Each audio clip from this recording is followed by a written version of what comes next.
কৃষ্ণ কৃষ্ণ শুধু ईश्वर परम कृष्ण सच्चिदानंद विग्रह अनादिरादि गोविंद सर्व कारण कारण सर्व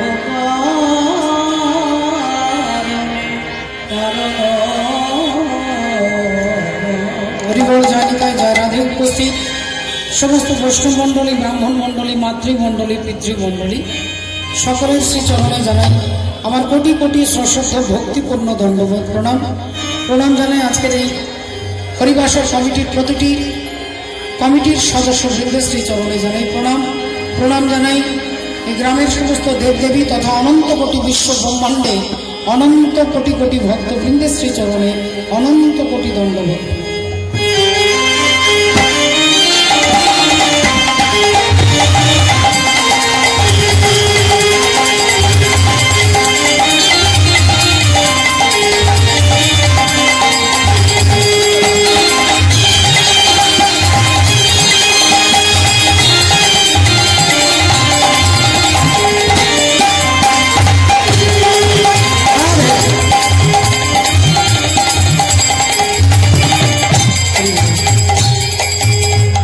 श्रद्धेय बाबा ठाकुर भक्तिमती मायेरा आमार मतो अत्याचारी पापाचारी कामाचारी जीवके करुणा करबेन बोले शचीदर्भ सिंधु माझे परमात्मा भगवान श्रीहरि शची मायेर आनंद मुखर आঙিনায় তিনি कृपा करे नेमे एलेन जगतेर जीवके भगवत तत्व जगतेर जीवके भगवानेर काछे निये जाবার रास्ताटा देखिए देওয়ার জন্য स्वयं भगवानी एलेन चैतन्य रूप धारण करे पदकर्ता बोलें जय जय कलरब नदिया नगरे जनमल भिल सघोरा शचिर उदरे जय जय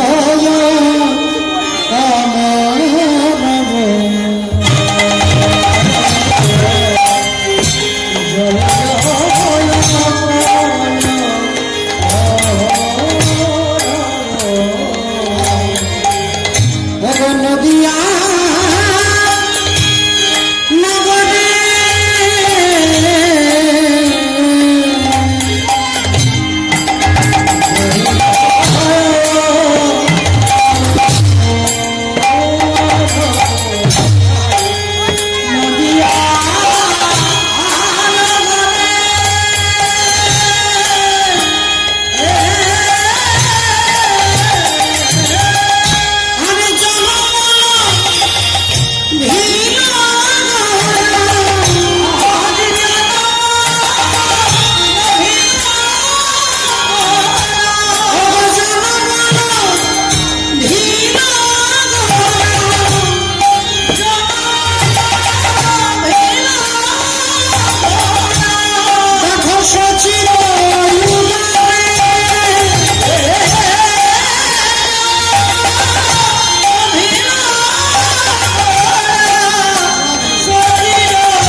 রসময়ী মহাপ্রেম রস প্রদায় শ্রীকৃষ্ণায় চৈতন্য চন্দ্রায় নমো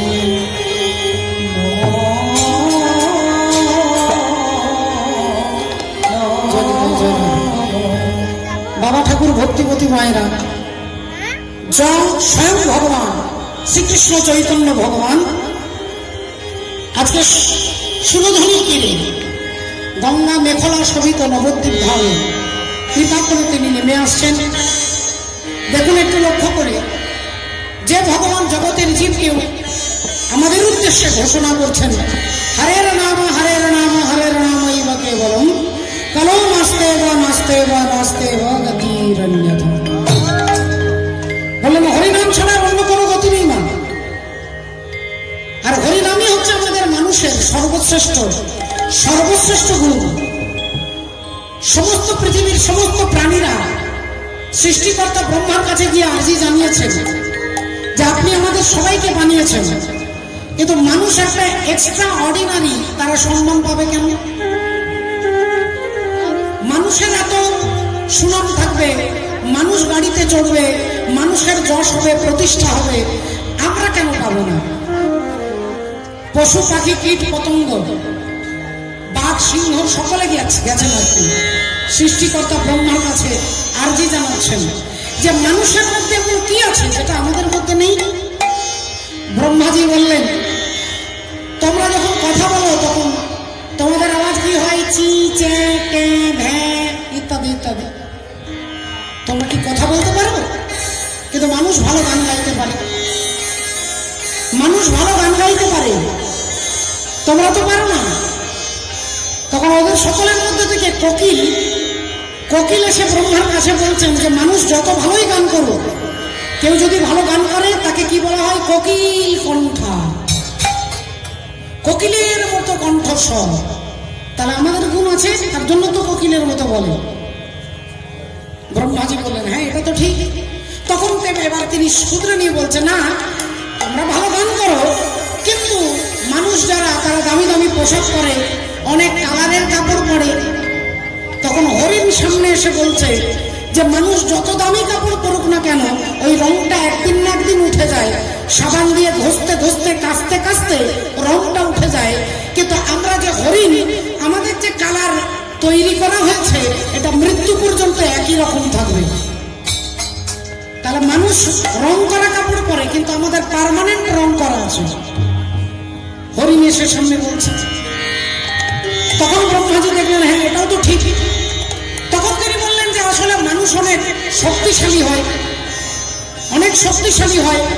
তখন বাঘ এসে সামনে দাঁড়িয়ে বলছেন যে মানুষ যতই শক্তিশালী হোক না কেন, কোন মানুষ যদি শক্তিশালী হয় তাকে আমরা কি বলি? বাঘের মতো, একেবারে বাঘের বাচ্চার মতো, ভীষণ ক্ষমতাশালী। আমরা বলি না বাঘের বাচ্চার মতো লড়াই করেছে। তাহলে বাঘের সঙ্গে তুলনা করে কেন আমাদের সঙ্গে? তাহলে আমাদের মধ্যে শক্তি আছে। ব্রহ্মাজি দেখলেন এটাও তো শক্তি। তাহলে এবার কি বলবো? বললেন না, মানুষ খুব বুদ্ধিমান হয়, খুব বুদ্ধিমান হয়। তখন কাক এসে সামনে দাঁড়িয়ে বলছে যে মানুষ যতই বুদ্ধিশীল হোক না কেন আমাদের থেকে বেশি নয়। কাকের খুব বুদ্ধি আর কি। হরি বল হরে কৃষ্ণ। তাহলে কাক এসে বলছে যে আমরাও তো বুদ্ধিশালী, আমাদের মধ্যেও তো বুদ্ধি আছে। ব্রহ্মাজি দেখলেন সেটাও তো সত্যি। তাহলে এবার কি বলবো? তখন ব্রহ্মাজি বললেন মানুষ খুব বোকা হয়, খুব বোকা হয়। তখন গাধা সামনে এসে বলছে যে মানুষ যত বড়ই বোকা হোক না কেন আমাদের মতো বোকা নয়। ব্রহ্মাজি এবার চিন্তায় পড়ে গেছেন যে কি বলবো, কি বলবো, কি বলবো, কি বলবো। হরি বল হরি। ভক্তিমতী মায়েরা তখন বলছেন, ব্রহ্মাজি চিন্তা করছেন তাহলে এবার কি করা যাবে। তখন একজন মানুষকে ডেকে আনা হয়েছে, আর মানুষ এসে সামনে দাঁড়িয়ে বলছে দেখো, তোমাদের থেকে ভালো গানের গলা হচ্ছে কোকিল, তোমাদের থেকে বেশি বুদ্ধিশালী হচ্ছে কাক, তোমাদের থেকে ভালো কাপড় পরে হরিণ, তোমাদের থেকে বেশি বোকা হচ্ছে গাধা, তোমাদের থেকে বেশি শক্তিশালী হচ্ছে বাঘ। তাহলে তোমাদের মধ্যে এমন কি আছে যা পশু পাখি কীট পতঙ্গের মধ্যে নেই, অন্য কোনো প্রাণীর মধ্যে নেই, যেটা তোমার মধ্যে আছে সেটা কি? তখন তখন মানুষ সকলের সামনে দাঁড়িয়ে বললেন, শুনুন, আপনাদের অনেক গুণ আছে, কিন্তু একটা গুণ আপনারা কখনোই পাবেন না। আর সেই গুণটা হচ্ছে কি, ওই মানুষটা সঙ্গে সঙ্গে দুটো হাত তুলে চিৎকার করে বলে উঠলো, নিতাই গৌর প্রেমানন্দে। এবার কথা যেই বলেছে, আর কোনো পশু পাখি কীট পতঙ্গ আর কেউ হরিবল বলতে পারছে না। কেন না, এই গুণটাই তাদের মধ্যে নেই। বাবা, কোকিল ভালো গান করে, বাঘের অনেক ক্ষমতা আছে, অনেক কিছু আছে, অনেক ট্যালেন্ট আছে পশু পাখির মধ্যে, যা আছে পশু তা আমাদের নেই। একটা মুরগি যখন ঘুম থেকে ওঠে, তাকে ঘড়িতে অ্যালার্ম দিয়ে ঘুমোতে হয় না। মুরগি ভোর 4টের সময় তিনি চিৎকার করে ডাকবেন। আমরা যখন ভোর 4টের সময় ট্রেন ধরতে, বাস ধরতে যাবো, তার আগে ঘড়িতে অ্যালার্ম দিয়ে ঘুমোতে হয়। কেন না, আমার ঘুম ভাঙবে না। কিন্তু মুরগির ঘুম ভেঙে যায়, সে কোনো ঘড়িতে অ্যালার্ম দিয়ে ঘুমোয় না। আবার তার মধ্যে একটা বিশেষ গুণ আছে, সে নিজে জাগে আবার অপরকে জাগায়। সে নিজে ঘুম থেকে ওঠে আবার অপরকে জাগায় চিৎকার করে, এটা হচ্ছে তার বিশেষ কোয়ালিটি। কিন্তু একটা মানুষ যদি নিজে কিছু পেয়ে যায়, অপর যাতে কেউ না পেতে পারে তার ব্যবস্থা করে না। একজন ভালো, তার নিজের ভালোটাই চায়, পাশের বাড়ির ভালো হোক, আমার ছেলে ফার্স্ট ডিভিশনে পাস করুন, পাশের বাড়ির ছেলে যেন ফেল করে, এটা মানুষের মানবিকতা, মানুষের মনুষ্যত্ব। কিন্তু পশু পাখির সেটা নয়। একটা কুকুর, তাকে আপনি যদি এক থালা ভর্তি ভাত খেতে দেন, সে এক থালা খাবে, সে এক থালা খেলে তবে তার পেট ভরবে। কিন্তু আপনি এক মুঠো হাতে করে দেন, সে লেজ নাড়তে নাড়তে আনন্দ করে খাবে। কেন না, সে এতটুকুতে সন্তুষ্ট। এটা হচ্ছে যোগীর চরিত্র। আমি বলছি না, গীতাতে বলছেন, সন্তুষ্টং সততং যোগী যথাত্মা দৃঢ় নিশ্চয়, যে একটুতে সন্তুষ্ট হয় তাকে যোগী বলে। তাহলে কুকুরের মধ্যে সেই গুণ আছে, যে এতটা ভাত খেতে পারে, তাকে আপনি এক মুঠো দিলে সে আনন্দে খায়, সে কিন্তু বিরক্ত হয় না। আর আমাদের এতটা দরকার, কেউ যদি এতটুকু দেয় আমরা রেগে যাই, তাহলে এটা মানুষের বদগুণ। কিন্তু মানুষের মধ্যে একটাই গুণ আছে, আর সেই গুণটা হচ্ছে কি না, তিনি হরিনাম বলতে পারে, বলে যেটা আর কেউ পারে না। এই কারণে পশু পাখিদের কীর্তন করার দরকার নেই, তারা ভাগবত শুনতে যায় না। 5000 বছর আগে একটা কুকুর যেমন ছিল, আজকে 2021 সালে ওই কুকুরটা তেমনই তার চরিত্র আছে। কিন্তু 5 দিন আগে যে মানুষটার চরিত্র যা ছিল, 5 দিন পরে সেটা চেঞ্জ হয়ে যাচ্ছে। এটা মানুষের চরিত্র, মানুষ চেঞ্জ হয়ে যায় ঘন্টায় ঘন্টায়। কিন্তু কুকুর 500 বছর আগে যা ছিল, কুকুর এখনো তাই আছে, তার চরিত্র চেঞ্জ হয় না। এই জন্য তার ভাগবত শোনার দরকার হয় না, কীর্তন শোনার দরকার হয় না। কিন্তু মানুষের দরকার হয়। কেন না, মানুষ চরিত্রটাকে পরিবর্তন করবার জন্য। চরিত্র যদি পবিত্র হয় তবে তাকে মানুষ হয়, আর মানুষ যদি হতে চাও তবে মানুষের সঙ্গ করে যাও। এই মহাপ্রভু এসে জগতের জীবকে বলছে যে হরিনাম করবার জন্য বার্তা দিচ্ছে। মিলন হবে কত দিনে, অমিলন হবে কত দিনে। মায়েরা সবাই হাতে তালি, ওই আমার মনের মানুষ, ওই আমার মনের মানুষ,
আসছেন বলে।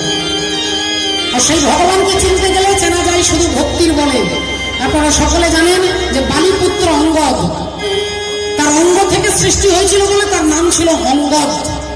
তিনি মাতৃজনী থেকে জন্মগ্রহণ করেনি, অঙ্গ থেকে। তা সেই অঙ্গদ তিনি রামের পক্ষে, রামচন্দ্র পাঠাচ্ছেন অঙ্গদকে যে যাও, যদি রাবণকে বোঝাতে পারো, রাবণকে যদি বোঝাতে পারো তাহলে এত বড় যুদ্ধ হবে না, এতগুলো লোক ফালতু ফালতু মারা যাবে না আর কি। তুমি যাও অঙ্গদ, যদি রাবণকে বোঝাতে পারো তাহলে খুব ভালো কথা। অঙ্গদ যাচ্ছেন, বালির ছেলে। আর অঙ্গদ গিয়ে যাই হাতে গদা নিয়ে একটা একটা করে রাবণের রাজসভার ভেতরে প্রবেশ করছে। রাবণের কর্মচারীরা এসে বাধা দিচ্ছে, কে আপনি? এভাবে হন হন করে এগিয়ে ঢুকে যাচ্ছেন কে? অঙ্গদ শুধু হাসছেন, মিষ্টি মিষ্টি হাসছেন আর এগিয়ে যাচ্ছেন। এমন সময় রাবণের এক ছেলে, তার নাম হচ্ছে অতিকায়।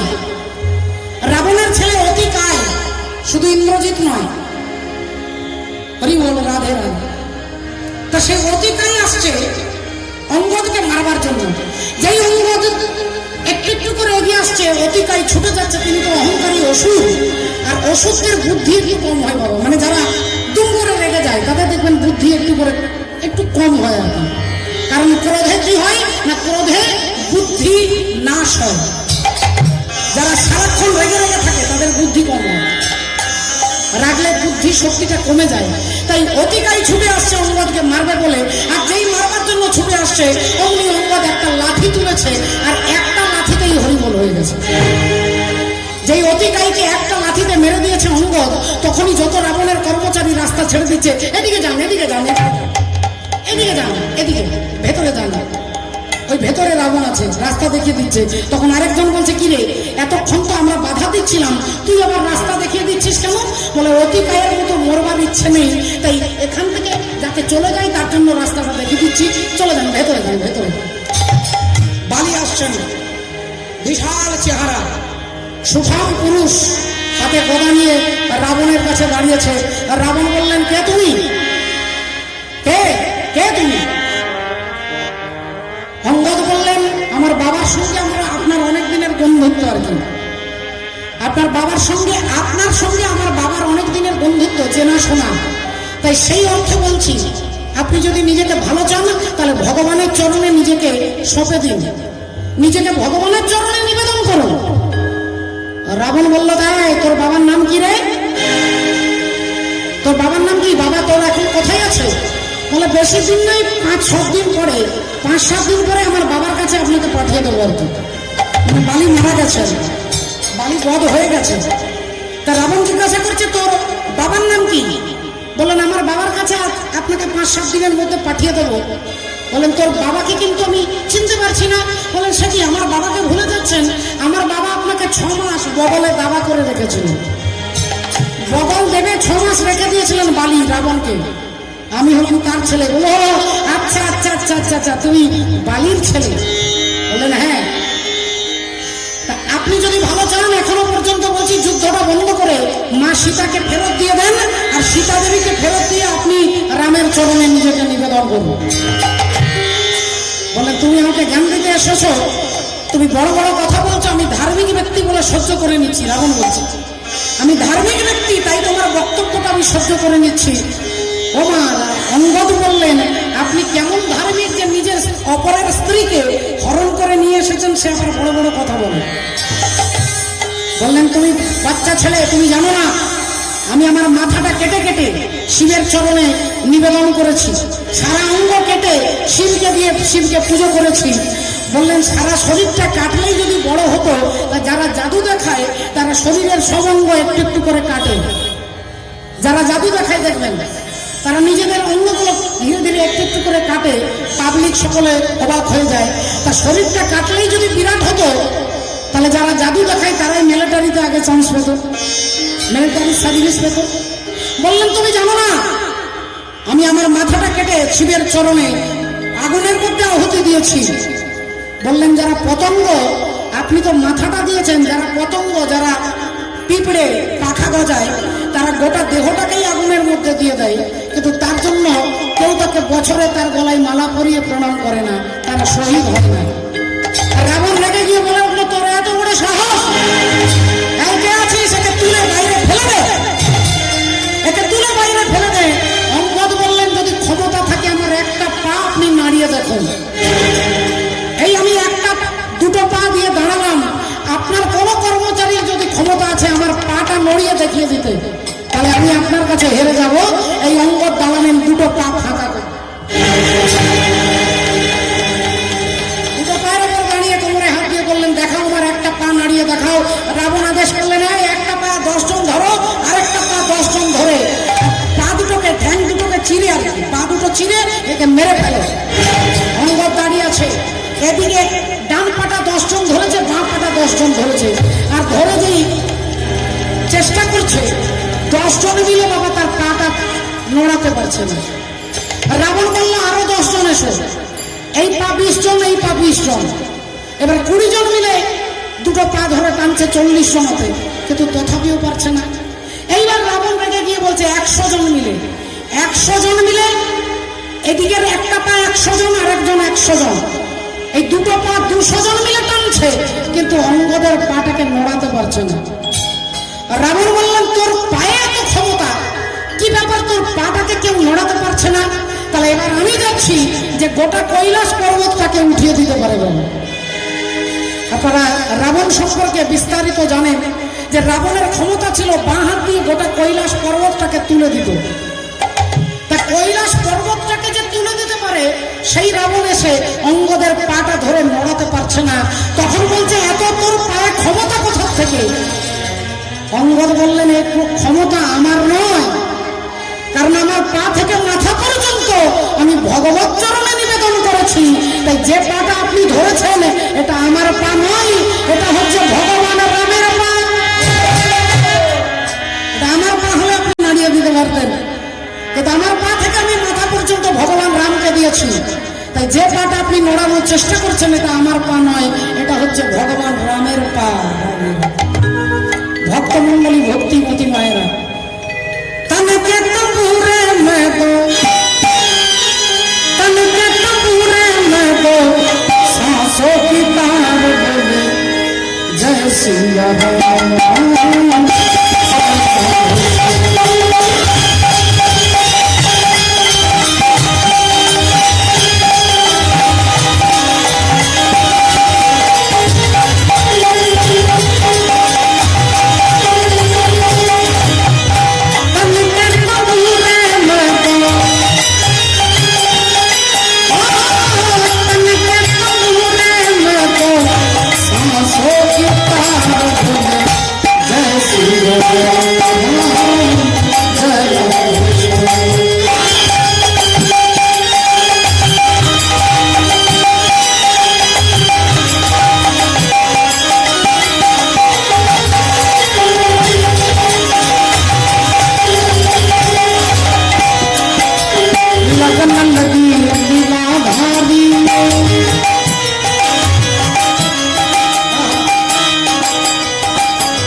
ভক্তিমতী মায়েরা, এবার আপনারা মায়েরা বাবার কেউ প্রশ্ন করবেন যে অঙ্গদের পাটাই নাড়াতে পারলো না রাবণ, তা অঙ্গদ পারতো না রাবণকে মেরে ফেলতে?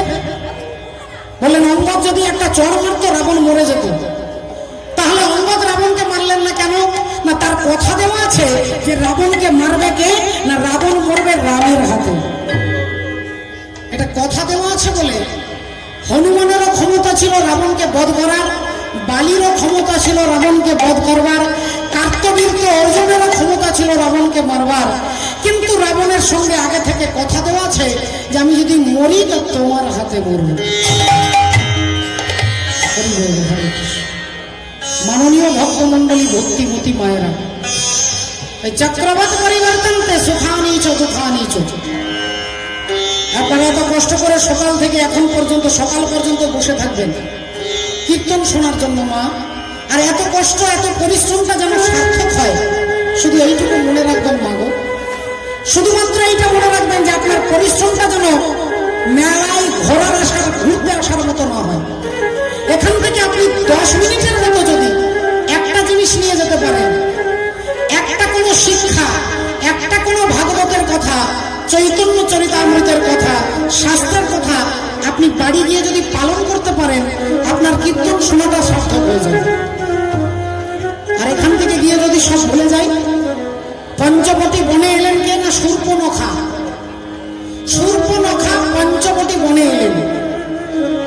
তা পঞ্চবটী বনে এসে রামচন্দ্রকে দেখে তার খুব ভালো লাগলো, আর রামচন্দ্রকে দেখে ভালো লাগলো বলে রামকে তিনি বিয়ের প্রস্তাব দিলেন যে আপনি আমাকে বিয়ে করবেন। এখন শূর্পনখা নারী, সুন্দরী নারী সেজে এসেছে, কিন্তু যত সুন্দরী সাজুক সে তো মায়ার দ্বারা সুন্দরী সেজেছে।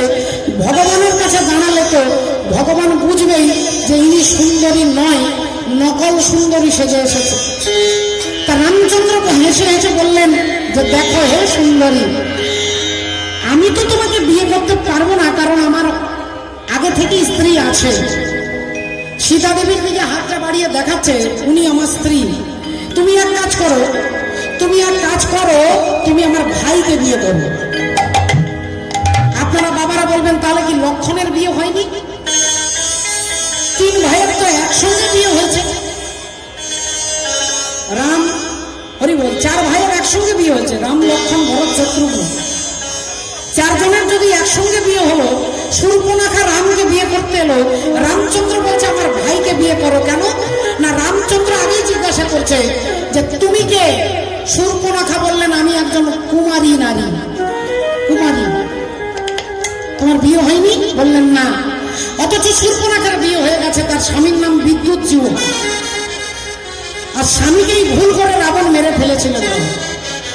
রাবণ চিনতে পারেনি, তার বোনের বরকে নিজেই হত্যা করেছিলেন। আর তখন শূর্পনখা মনে মনে চ্যালেঞ্জ করেছিলেন যে তুমি যেমন আমাকে বিধবা করলে, আমি তোমার গোটা রাবণ গোষ্ঠী রাক্ষস বংশটাকেই ধ্বংস করে দেব। কিন্তু দলের মধ্যে থেকে দলের হয়ে কাজ করে, কিন্তু দল যাতে ধ্বংস হয়ে যায় তার পরিকল্পনা শূর্পনখা করে।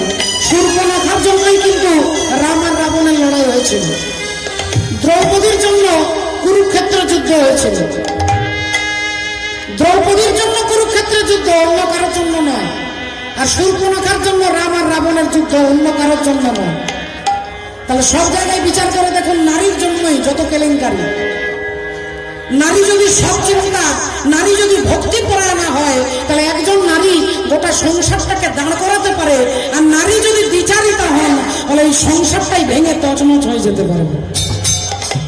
দ্রৌপদী শুধু হেসেছিলেন।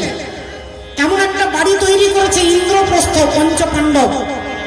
বাড়িটা দেখলে মনে হবে যেন জল বয়ে যাচ্ছে, কিন্তু জল নয়, মানে এমন মার্বেল তৈরি করেছে। আর মার্বেল পাথর আজকের তৈরি নয়, মার্বেল পাথর দাপর যুগ থেকে আছে, ত্রেতা যুগে আছে। এই যে বাড়িতে সাদা সাদা পাথরগুলো বসান, এটা কলিযুগের নয়। পঞ্চপাণ্ডব ইন্দ্রপ্রস্থ তৈরি করেছে ওই মার্বেল পাথর দিয়ে। আর পাথরটাকে দেখে মনে হচ্ছে যেন জল। আর দুর্যোধন ভাবছে তাহলে জল যখন আছে একটু ধুতিটা তুলে নি। আর যেই ধুতিটা তুলে তিনি পেরোচ্ছে, দেখছে জল নয়, শুকনো। লজ্জায় ধুতিটা ছেড়ে দিয়েছে। এবার যেখানটা মনে হচ্ছে শুকনো, ভাবছে তাহলে এই জায়গাটা শুকনো, যেই পেরোচ্ছে হেসে ফেলেছিলেন। মনে হচ্ছে জল, কিন্তু জল নয়। আর যেখানটা জল নয় সেখানটা জল। দুর্যোধন ভিজে গেছে। এই দৃশ্য দেখে দ্রৌপদী হাসলেন। আর নারীর একজন হাসার জন্য এত বড় কুরুক্ষেত্রের যুদ্ধ হয়ে গেল। শূর্পনখার বিয়ে হয়ে গেছে, তথাপিও মিথ্যে কথা বলছে, যেমন বিয়ে হয়নি। তা রাম রামচন্দ্র বলছে তাহলে আমার ভাইয়েরও বিয়ে হয়নি, তুমি যেমন কুমারী আমার ভাইও সেরকম কুমার। বলে ব্যাপারটা কিরকম দাঁড়িয়েছে, দুজন ভাই রামু আর শামু। রামু আর শামু পকেটে 1 টাকাও নেই, পকেটে 1 টাকাও নেই, বাজার বেড়াতে গেছে। আর বাজার ঘুরতে ঘুরতে প্রচন্ড খিদে পেয়ে গেছে। রামু তার ভাইকে বলছে, ভাই তোর কাছে কোনো পয়সা আছে নাকি? ভাই বলল, দাদা পকেটে হাত দিয়ে দেখো 1 টাকাও পর্যন্ত নেই। বললো, দাদা তোমার আছে নাকি? বললো, আমারও একই অবস্থা ভাই, 1 টাকাও নেই। কিন্তু দোকানে গরম জিলিপি ভাজা হচ্ছে, জিলিপি দেখে খুব খেতে ইচ্ছে করছে। শামু বলল, দাদা পয়সা না থাকলে তো খেতে ইচ্ছে করলেও কিছু করার নেই। দাদা বলল, তুই তাহলে খেতে হবে না, আমি যাই বিনা পয়সায় খেয়ে আসবো। এইবার রামু এসে দোকানে ঢুকেছে, ঢুকেই দোকানদারকে জিজ্ঞাসা করছে, দাদা 250 জিলিপি কত? বলে 20 টাকা। তা দাদা দেন তো। এখন 20 টাকার জিলিপি দিয়েছে, 250 গ্রাম জিলিপি একটা ঠোঙাতে দিয়েছে। রামু দাঁড়িয়ে দাঁড়িয়ে খাচ্ছে গরম গরম জিলিপি। শামু ভাবছে যে দাদা যদি বিনা পয়সায় খেতে পারে তাহলে আমিও খাবো। এবার শামু দোকানে এসেছে, এসে বলছে, দাদা কত? না 220 টাকা। বলে দেন, 250 দেন। তাকেও একটা ঠোঙাতে দিয়েছে। এখন রামুর খাওয়া হয়ে গেছে, শামু খাচ্ছে। আর রামু হাতটা ধুয়ে যেই দাঁড়িয়েছে, দোকানদার বলছে, এবার দেন 20 টাকা দেন। রামু বললেন, সে কি দাদা আপনি 20 টাকা চাইছেন? মানে আপনি আমাকে 10 টাকা দেন, আমি আপনাকে 30 টাকা দিয়েছি, আপনি 10 টাকা আমাকে ফেরত দেন। দোকানদার বললেন, কি বলছেন দাদা? আরে আপনি তো এলেন, আমি ঠোঙাটা ধরিয়ে দিলাম, পয়সা কখন দিলেন? বললেন, সে কি, আমি আপনাকে সুন্দর 3টে করকরে 10 টাকার নোট দিয়েছি, আর আপনি বলেন কিনা আমি আপনার কাছে পয়সা পাবো না? দোকানদার বলল, শুনুন দাদা আপনি মিথ্যা কথা বলবেন না, আমি আপনার কাছে জিলিপির দাম পাবো, ভালো ভালো আপনি দেন, নইলে কিন্তু আমি থানায় কিন্তু পুলিশকে ডাকবো। এই দুজনের মধ্যে তর্ক হচ্ছে, মধ্যে শামুর খাওয়া হয়ে গেছে। এবার দোকানদার শামুকে জিজ্ঞাসা করছে, আচ্ছা দাদা আপনি একটু আসুন তো। শামু সামনে দাঁড়িয়েছে, আচ্ছা আপনি সত্যি করে বলুন তো, এই ভদ্রলোক কি আমাকে 20 টাকা দিয়েছে? এ কি আমাকে পয়সা দিয়েছে? শামু তখন হাতটা ধুয়ে বলছে, আপনাদের বিচার পরে হবে, আগে আমার 10 টাকাটা দেন। আমারটা মনে আছে তো নাকি? আমার পয়সাটা মনে আছে তো না? আপনাদের দুজনের ঝামেলায় আমারটা ভুলে যাচ্ছেন। দোকানদার মনে মনে চিন্তা করছে যে আমি যদি বলি এও দেয়নি আর এও দেয়নি তাহলে পাবলিক বিশ্বাস করবে না। তখনই দোকানদার বলছে, না না আপনারটা মনে আছে, আপনি দিয়েছেন মনে আছে, কিন্তু আপনি সত্যি করে বলুন তো দাদা, ইনি কি আমাকে 30 টাকা দিয়েছে? শামু তখন বলছে যে আমি ভগবানের দিব্যি করে বলছি, আমি যেমন আপনাকে 30 টাকা দিয়েছি তেমন ইনিও আপনাকে 30 টাকা দিয়েছে। আমি যেমন দিয়েছি তেমনি ইনিও দিয়েছে, তার মানে আমিও যেমন আপনাকে দিইনি তেমন ইনিও দেননি। ভক্তিমতী মায়েরা কথাটা সত্যিও নয় আর মিথ্যেও নয়। ইনি যেমন বলছে আমি যেমন দিয়েছি তেমনি উনিও দিয়েছে, ঠিক রামচন্দ্র বলছে তুমি যেমন কুমারী আমার ভাইও সেরকম কুমার। মানে তুমিও বিয়ে করেছো কিন্তু এখন মিথ্যে বলছো, তাই আমারও ভাইয়ের বিয়ে হয়েছে, আমিও মজা করে বলছি। আর সুর্পনখা যেই গেল অমনি হনুমান নাক আর হরিবল লক্ষণ সঙ্গে সঙ্গে সুর্পনখার নাক আর কানটা কেটে দিলেন। আর যেই কেটে দিলেন অমনি প্রতিশোধ নেওয়ার জন্য ছুটে গেলেন সুর্পনখা রাবণের কাছে, আর সমস্ত কথা খুলে বললেন যাতে গোটা রাবণ বংশটা ধ্বংস হয়ে যায়। ভক্তিমতী মায়েরা ঠিক সেই রকম আমরা সেই চাপে পড়ে পেঁচে পড়ে আমরা কি করছি, গুটি পোকা গুটি করে পালালেও সে পালাতে পারে, মহামায়ার এমনি ঘরে আপন জালে আপনি মরে। গুটি পোকা তার লালা দিয়ে জাল তৈরি করে নিজের জালে নিজেই জড়িয়ে মরে। আমরাও সেই কামনা বাসনার জালে জড়িয়ে গিয়ে দিনের পর দিন শেষ হয়ে যাচ্ছিল। এই মহাপ্রভু এলেন আর এসেই বললেন এক কাজ করো, সমস্ত জালটাকে তোমরা কেটে দিতে পারবে কখন না, তোমরা যখন হরি নামের শরণাপন্ন হবে। হরি নামের শরণাপন্ন হবে, বিষয় ছাড়িয়া যাবে, শুদ্ধ হবে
পাচ্ছি না, আমি বুঝতে পারছি না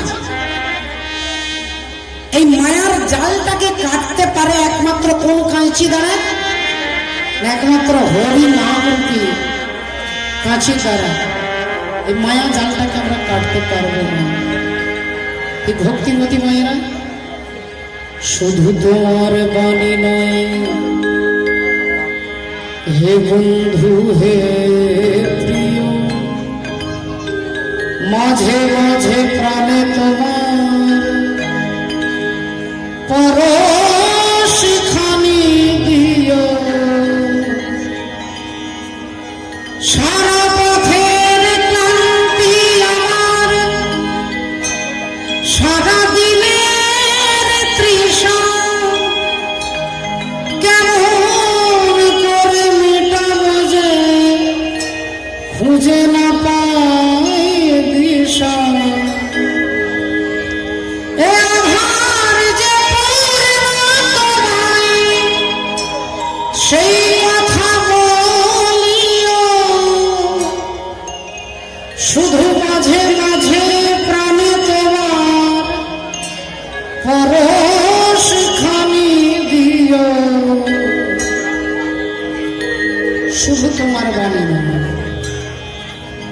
ঠাকুর, তোমার বাণী তো গীতাতে আছে, মহাভারতে আছে, পুরাণে আছে। তোমার বাণী নয়, তুমি এসে আমার দুরন্ত চিত্তটাকে একটু ছুঁয়ে দিয়ে দাও। তোমার কথা সব জায়গায় বলছে কিন্তু বিশ্বাস করতে পারছি না, তাই তুমি এসে দয়া করে আমাকে একটু ছুঁয়ে দিয়ে যাও, যেন আমি তোমার উপস্থিতি বুঝতে পারি। ভগবান বললেন তোমরা শুধু সারা জীবন আমার কাছে চাও। আচ্ছা, আমাকে তোমরা কিছু দেবার কথা চিন্তা করো না? আমাকে কিছু দিতে ইচ্ছে করে না? বিশ্বকবি বললেন হ্যাঁ, ইচ্ছে করে। হৃদয় আমার চাই গো দিতে, কেবল নিতে নয়। আমি দিতেও চাই, শুধু নিতে নয়। বলে বলে বেড়াই সে তার যা কিছু সঞ্চয়,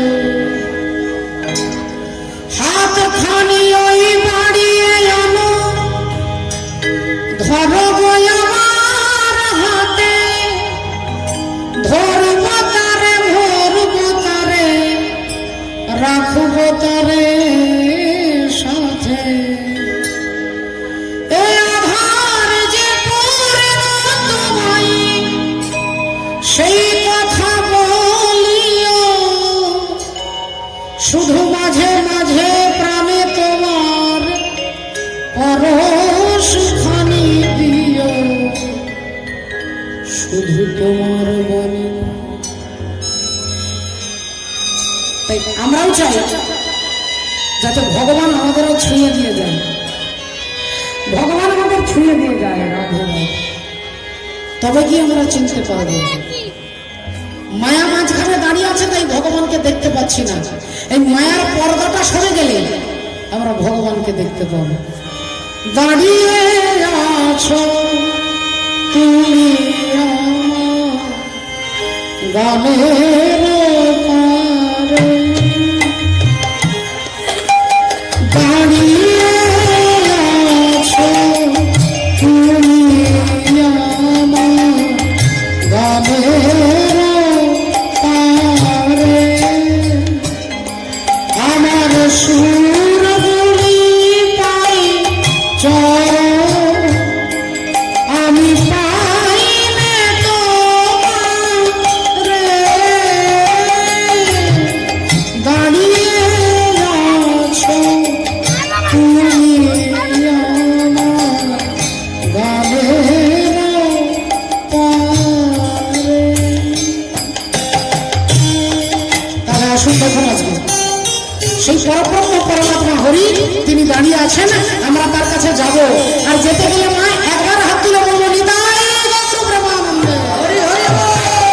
হাসি মাথা বাগানে ছলো ছলো নয়নে, আনন্দ কাননে মন ভ্রময় নিবাস। একবার হরি বল হরি বল, হরি বল।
ভক্তিমতী মায়েরা সেই হরিনাম প্রচার করতে স্বয়ং ভগবান হরি আজকে তিনি হরি বলে কাঁদলেন, হরি বলে হাসলেন।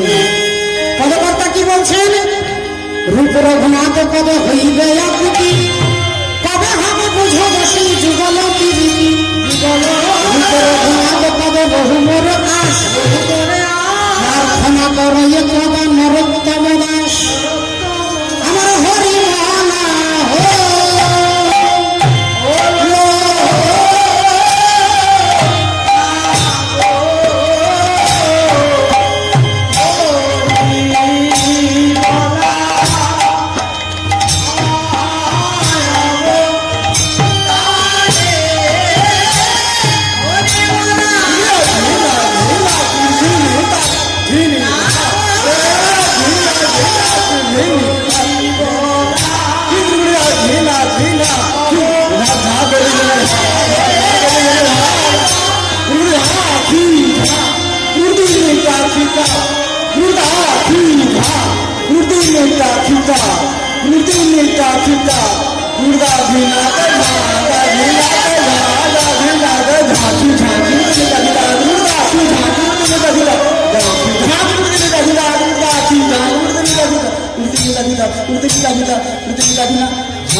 শ্রদ্ধা ভক্তমণ্ডলী ভক্তিমতী মায়েরা এতক্ষণ আমরা মহাপ্রভু চরণ আশ্রয় করেছিলাম। আজকে পরমেশ্বর ভগবান শ্রীকৃষ্ণচন্দ্র তিনি যে 11 বছর বয়সে দুরাচারী, অত্যাচারী, পাপাচারী, কামাচারী কংসকে সদ্গতি প্রদান করবেন। কংস নিজের মামাকে তিনি যে সদ্গতি দান করবেন অর্থাৎ উদ্ধার করবেন, তার তথ্য আমরা জানবো। কোন পরিস্থিতির মধ্য দিয়ে কংসকে ভগবান কেন দমন করবেন, কংস আমার দেহের মধ্যে তার সম্পর্ক কি, আমার দেহের মধ্যে কংস কি, এই তথ্য আমরা জানবো। তাই কংসকে তিনি সদ্গতি প্রদান করবেন। আমরা সেই লীলায় প্রবেশ করব ভজন গানের মধ্য দিয়ে। একবার সবাই মিলে বলবো, বলো ভগবান কৃষ্ণচন্দ্র কি, বলো রাধা রানী কি, বলিয়ে ভাগবত মহাপুরাণ কি, অনন্ত কোটি ভক্ত বৃন্দ কি, নিতাই গৌর সীতানাথ ব্রহ্মানন্দ रंग दे चुनरिया,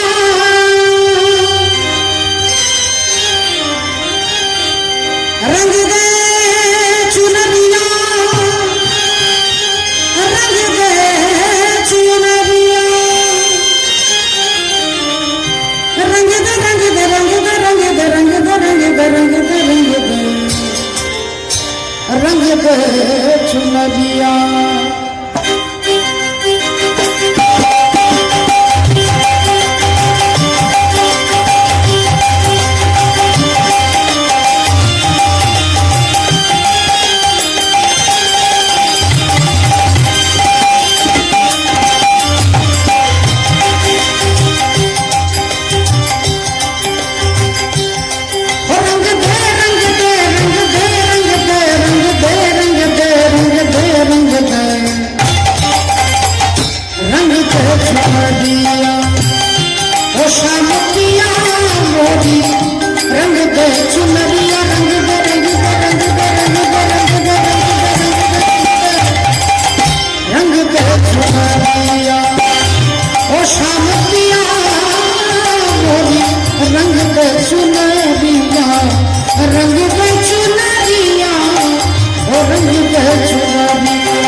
সেরকম রং, এরকম দামি রং দিতে হবে।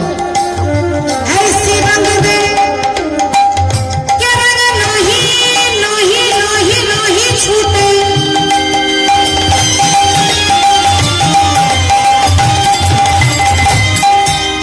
दादा दानी दादा दादा ना पगम रे गम रे रे सनी सा सारे गम पापा धाम ना सा सा रे गम पधा धा धाम ना सा सा निजा जा निजा जा निजा निजा जा निजा जा निजा निजा जा निजा जा निजा जा रे निजा जा रे रे मामा गामा माता दानी दादा माता गम रे रे निजा जा निजा जा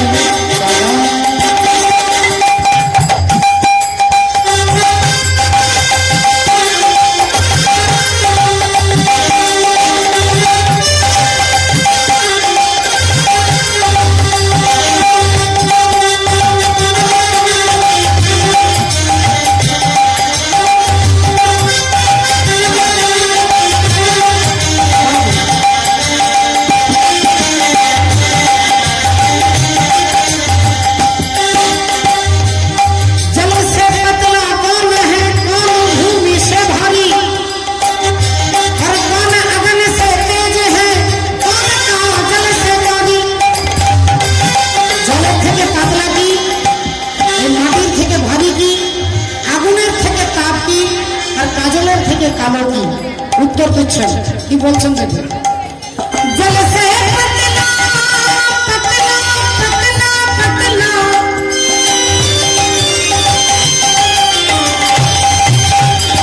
जल से पतला ज्ञान है और पाप भूमि से भारी क्रोध अगन से तेज है क्रोध अगन से तेज है और कलंक का जल से कारी रंग पे छुड़ा दिया और रंग पे छुड़ा दिया और रंग पे छुड़ा दिया और रंग पे छुड़ा दिया और रंग पे छुड़ा दिया रंग पे छुड़ा दिया रंग पे छुड़ा दिया और रंग पे छुड़ा दिया। श्री गुरु निताई गौर शीतनाथ ब्रह्मानंदे সকলের চরণে দণ্ডবোধ প্রণাম জানিয়ে আজকে আমরা কংস দমনের কথা শুনবো জানবো। তাই কংসের কথা জানতে গেলে আমরা প্রথমেই শুনবো কংসের চরিত্রটা কিরকম। কংস সারা রাজ্যে ঘোষণা করেছে আমার রাজ্যে কেউ হরিনাম করবে না, আমার রাজ্যে কেউ কীর্তন করবে না, আমার রাজ্যে কেউ পুজো করবে না, আমার রাজ্যে কেউ হরির নাম উচ্চারণ করবে না। যে ঘরে পুজো হবে যে পাড়ায় কীর্তন হবে গোটা ঘরে গোটা পাড়াতে আগুন ধরিয়ে দেবে। যে পুজো করবে তার হাত কেটে দেবে, যে মন্ত্র বলবে তার জিভ কেটে দেবে। কংসের অত্যাচারে কংসের ভয়ে জগতে আর কেউ গোটা এলাকাতে কেউ আর হরিনাম করে না, ভগবানের নাম করে না বলে। সারা রাজ্যে হরিনাম বন্ধ করে দিয়েছে, ভগবানের নাম বন্ধ হয়ে গেছে কংসের ভয়ে। ভক্তিমতী মায়েরা, ভক্তমণ্ডলী বাবা, এমন সময় পিতা উগ্রসেন, কংসের বাবার নাম উগ্রসেন, আর সেই উগ্রসেন তিনি তার চরিত্রটাই হচ্ছে তিনি ভগবান বিষ্ণুর স্মরণ না করে জলগ্রহণ করেন না। তাই ভগবান বিষ্ণুর চরণে তুলসী পত্র নিবেদন করছেন দরজা জানলা বন্ধ করে, যাতে ছেলে জানতে না পারে। দরজা জানলা বন্ধ করে ভগবান বিষ্ণুর পুজো করছেন, আর এমন সময় কংস এসে দরজায় লাথি মেরেছে বাবা। যেই লাথি মেরেছে দরজা ভেঙে গেছে। অমনি দেখছে যে তার পিতা বিষ্ণুর পুজো করছে। রেগে গিয়ে কংস বড় বড় চোখ করে ক্রোধে কাঁপতে কাঁপতে বলে উঠল, তুমি আমার রাজ্য থেকে আমার ঘর থেকে আমার শত্রুর পুজো করছো, তোমার এত বড় স্পর্ধা, কে আছিস? পিতা উগ্রসেনকে টানতে টানতে নিয়ে গিয়ে কারাগারে বন্দি করে দেবে। যা কারাগারে বন্দি করে দেবে। রাধে ভক্তিমতী মায়েরা উগ্রসেনকে ধরে টানতে টানতে নিয়ে যাচ্ছেন জেলে বন্দি করতে। তাই কারাগারে নিয়ে যা বলছে। আর উগ্রসেন উনি কংসকে জিজ্ঞাসা করছে, বাবা তুই আমাকে কোথায় পাঠাচ্ছিস বাবা? বললেন তোমাকে আমি কারাগারে পাঠাচ্ছি। উগ্রসেন বললেন ওটাই তো আমি জানতে চাইছি, তুই কারাগারে পাঠাচ্ছিস? কারাগারে কারাগারে কারাগারে কারাগারে মানে কার কাছে, কার দায়িত্বে? বললেন তোমাকে আমি জেলে পাঠাচ্ছি। রাধে রাধে। ভক্তিমতী মায়েরা, আপনারা বললে বিশ্বাস করবেন না, যেই বলছে তোমাকে আমি জেলে পাঠাচ্ছি, অমনি উগ্রসেন আনন্দে ছুটতে ছুটতে যাচ্ছে, আনন্দে যাচ্ছেন জেলে। আজ পর্যন্ত নজির নেই যে জেলে কেউ হাসতে হাসতে যায়, উগ্রসেন যাচ্ছে। কেন না, উগ্রসেন জানে যে জেলে গিয়ে অন্তত নিশ্চিন্তে একটু ভগবানের নামটা বলতে পারবো, যেটা আমি সংসারে বলতে পারছি না। সংসারে যেই হরিনাম করবো বলে মনে করছি, অমনি স্ত্রী এসে বাজারে থলিটা হাতে দিয়ে বললো যাও বাজার করে এলো। ভাবছি একটু আসনে বসে ভগবানের ধ্যান করবো, অমনি বাড়িতে কুটুম আত্মীয় পরিজন চলে এলো, অমনি দোকান ছুটতে হচ্ছে। ভাবছি একটু নামের মালাটা নিয়ে বসবো, অমনি পেছন থেকে ছেলে গলাটা জড়িয়ে ধরে বললো বাবা আমাকে এখানে নিয়ে যেতে হবে। এটা সব মায়া। আপনি একটু চিন্তা করে দেখুন, যখনই আপনি হরির নাম করবেন তখনই যত রকমের বিপদ, যত রকমের ঝামেলা আসবে, এর আগে কিন্তু আসবে না। আর আমরা তখন কি বলি, আচ্ছা এটা হয়ে যাক তারপরে করব, এটা হয়ে যাক তারপরে করব, দীক্ষা নেব বলে আগে স্বামী দীক্ষা নেই, স্বামী স্ত্রী একসঙ্গে দীক্ষা নিয়ে হরিনাম করব। স্বামী যদি কোনোদিন না নেয় তাহলে আপনার জন্মটা কিন্তু বেকার হয়ে গেল। স্বামী যদি কোনোদিন না নেয়, স্ত্রী যদি কোনোদিন না নেয়, তাহলে কি স্বামী দীক্ষা নেবে না? বলে নিশ্চয়ই নেবে। স্ত্রী যদি না নেয়, নেওয়ার দরকার নেই, এটা ভজনের রাস্তা। এই রাস্তায় এই জড়জগতের স্বামী স্ত্রীর কোনো গুরুত্ব নেই বাবা। এমনটা অনেকে বলেন যে স্বামী আর স্ত্রী দীক্ষা না দিলে হবে না, যে কোনো একজন নিলে হবে না, একজন নিলেই হবে। আপনার এই অনিত্য জগতের দুদিনের স্বামী, পরজন্মে সে আপনার স্বামী হবে না, আর পরজন্মে সে আপনার স্ত্রী হবে না। তাই ভজনের রাস্তাতে আপনাকে একলা যেতে হবে। আপনারা গানটা শুনেছেন, যদি তোর ডাক শুনে কেউ না আসে তবে একলা চলো রে।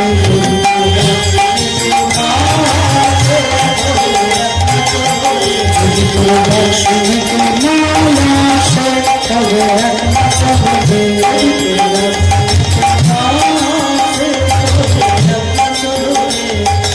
একলা চলো, একলা চলো, একলা চলো, একলা চলো রে। একলা চলো, একলা চলো, একলা চলো, যদি তোর ডাক শুনে কেউ না আসে।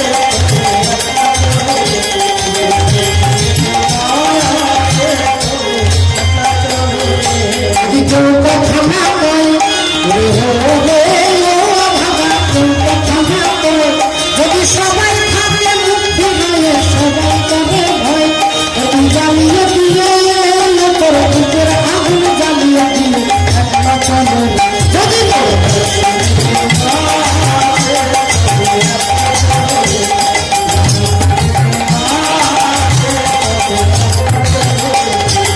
একলা চলো, একলা চলো, একলা চলো, একলা চলো, একলা চলো, একলা চলো, একলা চলো, একলা চলো, যদি তোর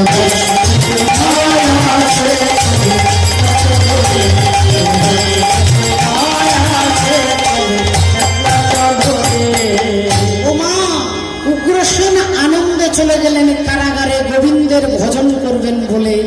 আর অমনি মন্ত্রী এসে কানে কানে বলছেন, মহারাজ ব্যাপারটা ভালো করলেন না, আপনার বাবাকে কারাগারে জেলে বন্দি করে দিলেন।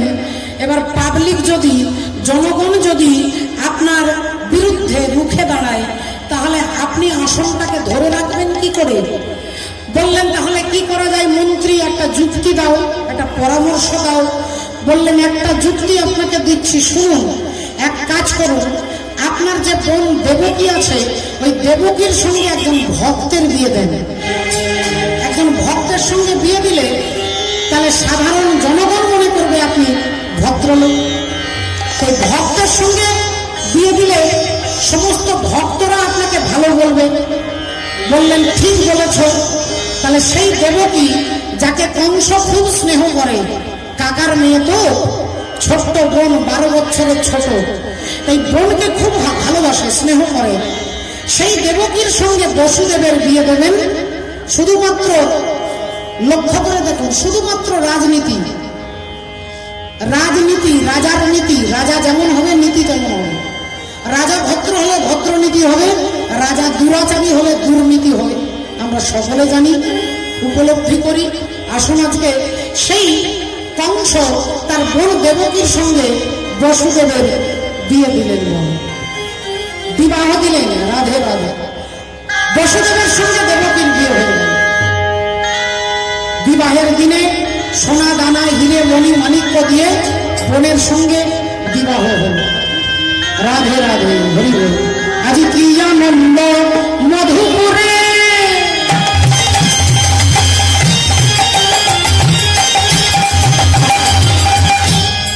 কি আনন্দ মধুপুরে,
কংস কানতে কানতে বোনকে শ্বশুর বাড়ি নিয়ে যাচ্ছে।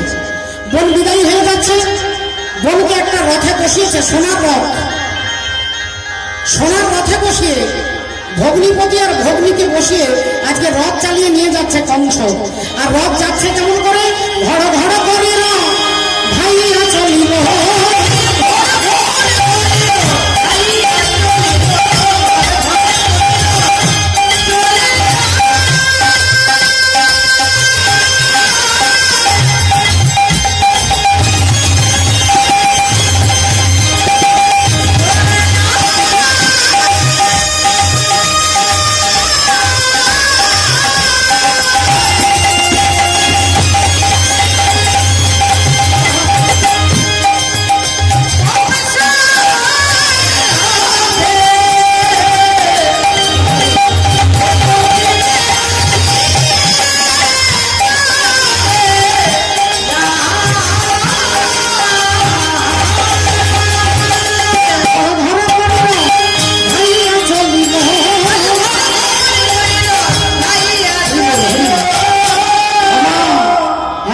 কালে দইব শুনিতে পাইল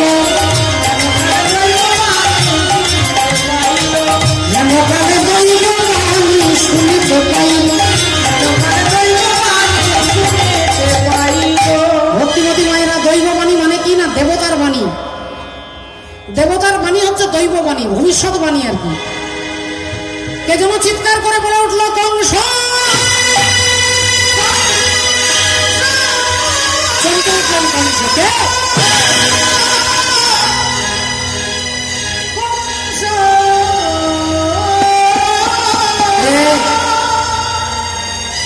আমার নাম ধরে ডাকে?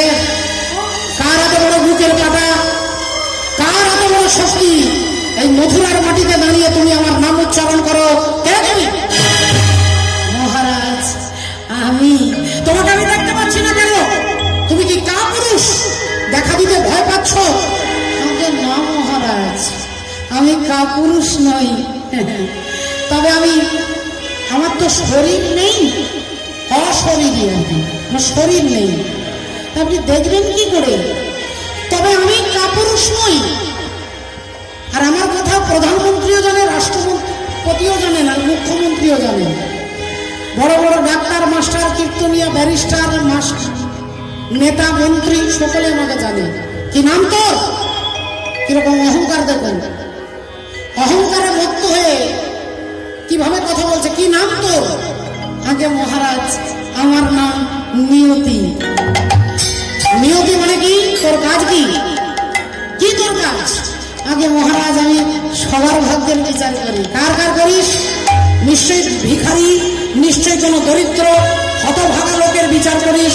আগে না মহারাজ, আমি রাষ্ট্রপতিরও ভাগ্যের বিচার করি, আমি প্রধানমন্ত্রীরও বিচার করি, আমি মুখ্যমন্ত্রীরও বিচার করি, আমি বড় বড় ডাক্তার, মাস্টার, বড় পণ্ডিত, মূর্খ সকলের ভাগ্যের বিচার করি। বললেন তোর নাম নিয়তি, তাহলে এখানে দাঁড়িয়ে সময় নষ্ট করছিস কেন? আগে মহারাজ আজকের ডিউটিটা আপনার কাছেই পড়েছে। আজকের ডিউটি আপনার কাছে পড়েছে, তার মানে আমি আপনার ভাগ্যের বিচার করতে এসেছি। কি আমার ভাগ্যের বিচার তুই করবি? হ্যাঁ, আমার ভাগ্যের বিচার বড় বড় ব্যক্তি করতে পারে না, আর তুই আমার বিচার করবি? এটাকে অহংকার বলে যাবে। আর অহংকার এটাই হচ্ছে পতনের মূল। অহংকার পতনের মূল। রাধে রাধে ভক্তমণ্ডলী, ভক্তিমতী মায়েরা, অহংকার কখনোই ভালো নয়। আপনারা সকলে জানেন তিনি দর্পহারী মধুসূদন, সকলের দর্প তিনি চূর্ণ করেন। আর এই দর্পহারী মধুসূদন নামটা কে দিয়েছিলেন? না, যার দর্প ভগবান চূর্ণ করেছিলেন তার নাম কি না? ভক্ত অর্জুন। অর্জুন নাম দিয়েছিলেন দর্পহারী। একদিন ভগবান সকালবেলায় অর্জুনকে জিজ্ঞাসা করছে, আচ্ছা অর্জুন, বাজারে শুনে এলাম তোমার থেকে তোমার দাদু ভীষ্মদেব নাকি বড় বীর। অর্জুনের কি বলা উচিত ছিল? যেহেতু ভীষ্মদেব হচ্ছে বয়সে বড়, সম্পর্কে বড় দাদু, অর্জুনের বলা উচিত ছিল হ্যাঁ আমার থেকে বড় বীর। কিন্তু তিনি কথাটা ঘুরিয়ে সঙ্গে সঙ্গে বলছেন, না না না সখা কৃষ্ণ, তুমি জানো না গো, আমার থেকে দাদু বড় বীর নন। তবে তিনি আমার থেকে বয়সে বড়, সম্মানে বড়, কিন্তু আমার থেকে বড় বীর নন। ভগবান বললেন, ওমা তাই নাকি? তা বাজারে সবাই বলা বলি করছে তোমার থেকে বড় বীর ভীষ্মদেব। তাহলে এক কাজ করো, কালকে তোমাদের দুজনের কম্পিটিশন হবে, সবাই দেখে নেবে, তাহলে আর কেউ আর ভুল বলা বলি করবে না। তো ভীষ্মদেব আর তোমার মধ্যে কম্পিটিশন হবে কাল সকালে। এখন ভীষ্মদেব একটা রথে বসে আছেন, অর্জুনের রথে ভগবান বসে আছেন। অর্জুন রথে বসে আছেন, ভগবান ভীষ্মদেবকে বলছেন, হে ভীষ্মদেব, আপনি একটা বান মারবেন অর্জুনের রথের জায়গায়, আর অর্জুন একটা বান মারবে আপনার রথের জায়গায়, দেখা যাক কার ক্ষমতা বেশি। বললেন বেশ, তাই হোক। অমনি সঙ্গে সঙ্গে ভীষ্মদেব একটা বান হাতে নিয়ে আর চোখ বন্ধ করে অর্জুনের রথের চাকার মধ্যে মেরেছে। আর যেই মেরেছে অর্জুনের রথটা 8 হাত 8 ধনু পিছিয়ে গেছে। এখান থেকে ওই পিলারটা পর্যন্ত ধরে নিন, পিছিয়ে গেছে। অর্জুনের রথটা যেই পিছিয়ে গেছে, ভগবান বললেন, অর্জুন তোমার দাদু তোমার রথটা 8 ধনু পিছিয়ে দিল। এবার তুমি তোমার ক্ষমতা দেখাও, তোমার দাদুর রথটা তুমি কতটা পিছিয়ে দিতে পারো। অর্জুন অমনি একটা বাণ নিয়ে আর দাদু ভীষ্মদেবের রথের চাকায় মেরে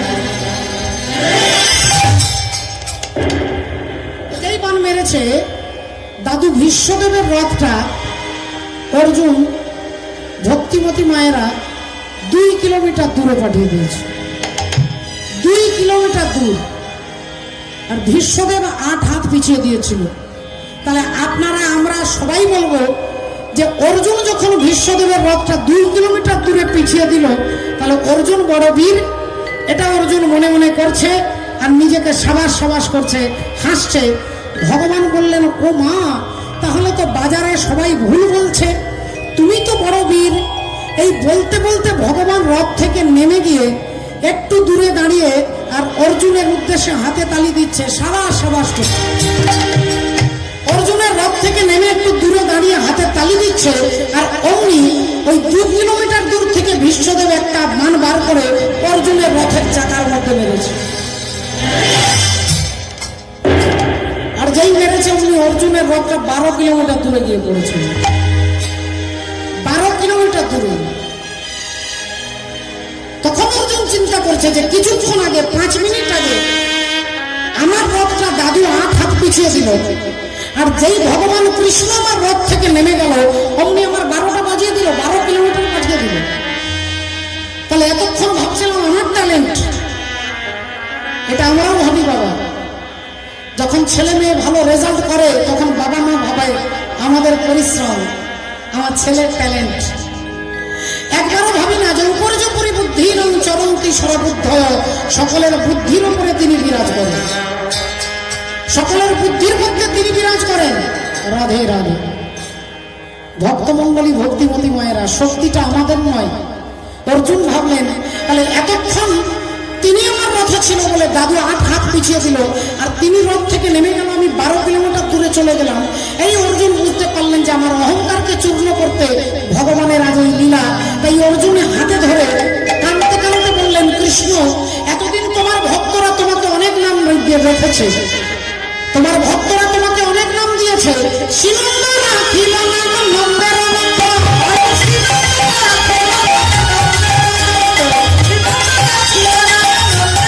ভক্তিমতী মায়েরা একটু হাতে তালি হবে মা গো, ভগবানের নাম তো।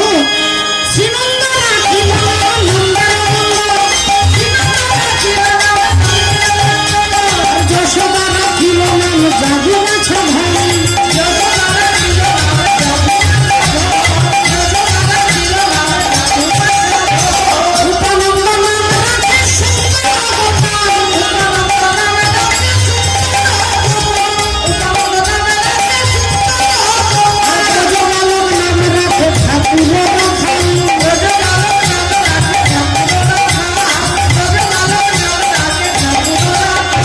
পশুপতি নাম রাখে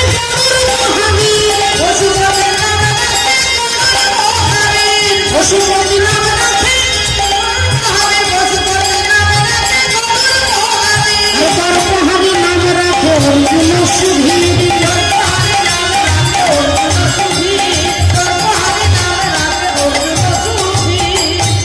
অর্জুন সুধীর গর্ভহারি নাম। ভগবান সকলের তর্ক চূর্ণ করেন বাবা। জনক রাজা সীতা দেবীকে বিবাহ দেবেন, তার সাথেই আপনারা জানেন যে যেই